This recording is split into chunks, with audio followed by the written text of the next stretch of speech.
Hi, welcome to another edition of Shabbat Lounge. I come before you today with a topic that's hard to talk about for some. It is, I'm going to say some things that probably aren't politically correct. Probably going to say some things that, depending on what part of the country you're from, you might be like, oh, I can't believe you said that. So just know that that could happen. And the topic is the LBGQT. I believe I said that right, but that community of our population. I just read this week that a teacher in a school district was fired because he had a child in his class who was by birth certificate, a girl, but wanted to be a boy. And the teacher refused to call this person by quote-unquote gender-neutral pronouns as they wanted to be a quote-unquote transsexual. And so the teacher actually lost their job because of it. And I thought, man, that is so crazy. Crazy. You know, if you think about, try to explain that to your great-grandfather and your great-grandmother. They would just look at you like you had 3 heads. They're like, what? Somebody put it well today at work.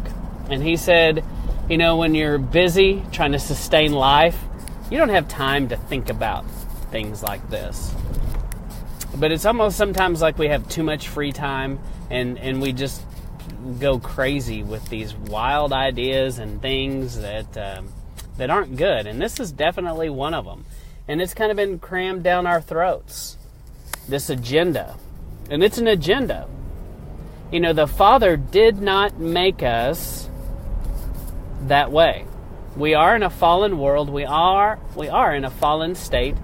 No, He didn't make us any more gay or transgender than He did make a person want to be an adulterer or want to be greedy, lustful. You know, those are all things that, we come by pretty honestly through our fallen sin nature. And, we don't need a lot of help in that department. We're already there. But the Father did not mess up at creation. He did create male, female across the kingdom of human and animal kind. There's a reason. You know, all you got to do is go to the plumbing aisle. And if you go grab 2 female couplings, they don't go together. Or 2 male couplings, they don't fit. Doesn't work. They won't go together. You know, it's such a basic biological principle that is so everywhere in nature. It is crazy for people to try to say that is somehow natural, and they want to force you and I to embrace it and accept it and promote it. But I get the part when people say we're supposed to hate the sin, love the sinner. But also I want to challenge you, find the scripture on that. Where does it say that in the text? I don't believe you're going to find any specific scripture that says that exact quote. But people quote it like it is scripture. And what it says is, if you truly love Yahuwah, you stop doing your wicked and perverse ways. That's all of us. All of us have those tendencies. We have those things that aren't right. But you can look at someone and tell if they are working towards cleaning that up, or are they feeding it? And you got 2 choices. If you feed it, you're never going to get better. You're never going to move past it. But if you keep saying no to the temptation, eventually you're going to win that battle with through the power of Yahuwah, through His, you have to ask for help. You got to be cleaning your life up, and you can power through those. Just ask, millions of people that have fought addictions and different problems in their life and things that they were doing that they needed to stop doing. And it takes an inner discipline. It also takes reliance on Yahuwah giving you the strength to resist. But the more you resist, the more the devil is going to flee from you, leave you alone. But it is so crammed down our throats, and it's coming more and more in our school systems and in the public arena. And we're going to be forced to deal with it. But to me, when we start calling, people by these crazy pronouns which don't belong, describing them, in a way we're rejecting what Yahuwah made at creation. And I think that's why that you see it listed as an abomination to Him. Because yes, sin is sin. It doesn't matter if you break one, you've broken all the commandments. We know that. But this particular sin, I don't understand how it works. I'm not going to pretend to understand. But the way I understand it is a direct violation of creation. You're saying that the Father messed up, that He made something wrong.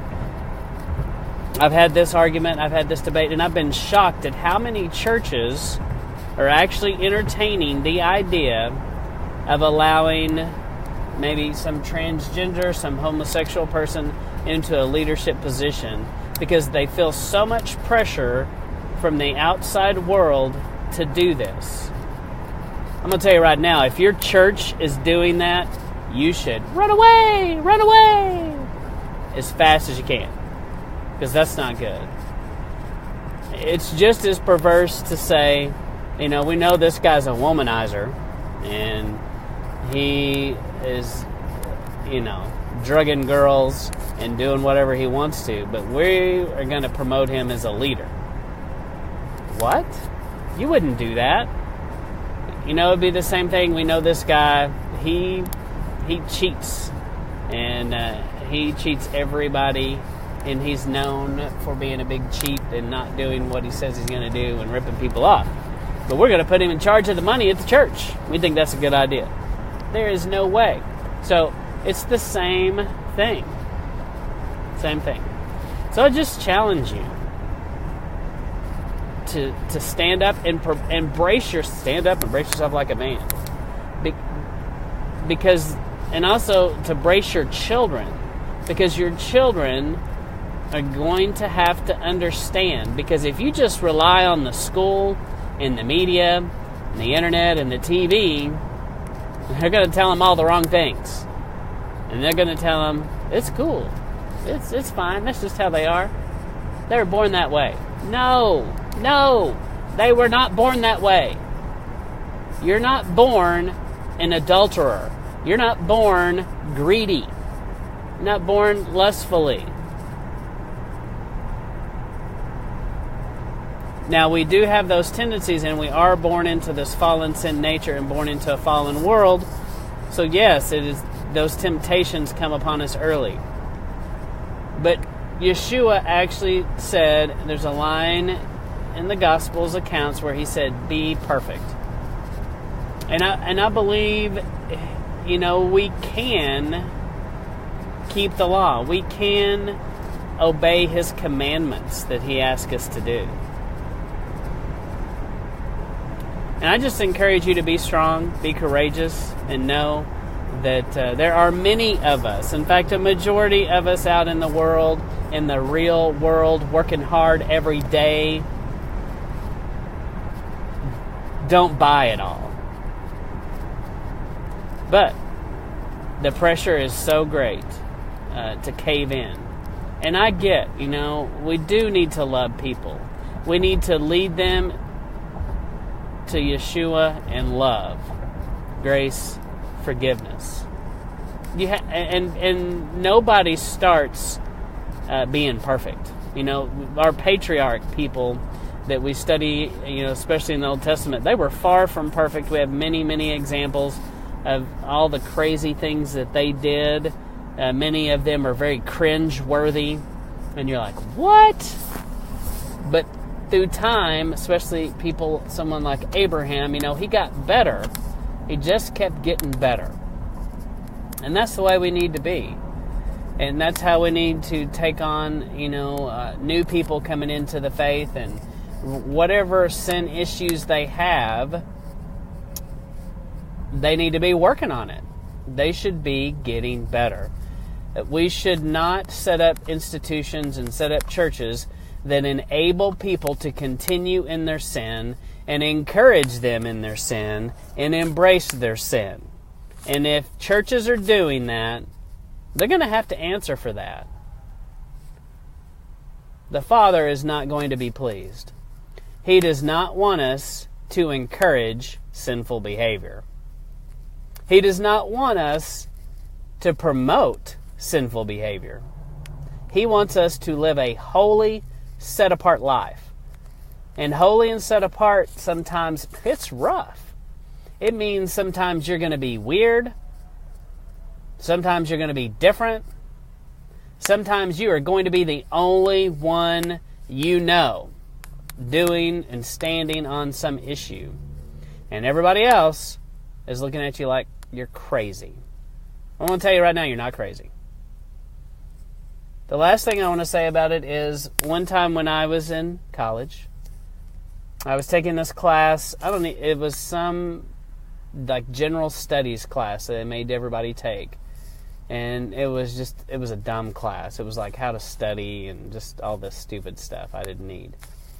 And then they got into weird social questions. And one day, so I'm old, and so this is in 19... So this is a long time ago. And I was in this class, and the teacher asked the question. They said, all right, everybody that thinks homosexuality is okay, would you stand over on the left-hand side? If you think homosexuality is wrong, stand on the right-hand side. And there were probably about 40 students in this class, and there were two people, me and some other person, that stood on the side that said it's wrong. And everybody on that left side just glared at us like we were evil, like we had 3 heads, that was so hideous. They just couldn't believe that somebody could be so idiotic and moronic to believe such a stupid idea. And that's when I realized, whoa, not everybody thinks like me. But we have to be willing to take that and be willing to be different like that. Too many of us are happy, comfortable in our life, and we don't want to be different. We don't want to lose friends. We don't want to look bad. Now, I say all that to also say, I don't also think you don't have to tell everything about yourself like an open book to everybody. But you do need to stand up and speak the truth and do what's right. But I just want to encourage you to continue to stand for the truth, stand for what's right. Don't cave into the political correctness, the political pressure of the day and time. Do what the Word says. The Word is unchanging. In Malachi, it says, I, the Lord, do not change. I believe that to be true. The things that bothered him 5,000 years ago still don't bother him, because you see, he is beyond time and space. I think we forget that. We think, man, that's old God, that's a long time ago.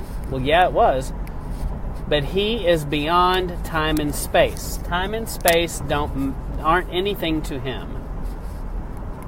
It's like a day. It's an instant. It's all happening at the same time, which is pretty mind-boggling, and it kind of blows your mind to think that Adam and Eve and the end of the world, all that is happening really at the same time. It's like, what? But to our Father, that's how He sees it.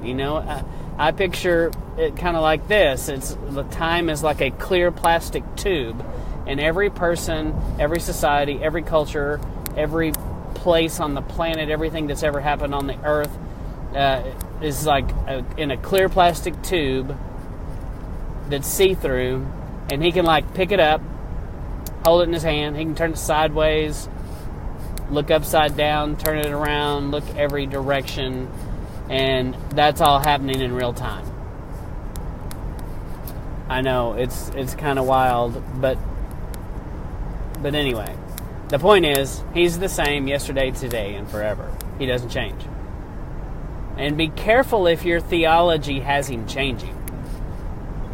Be careful if your theology has Him changing from being this vengeful God of the Old Testament.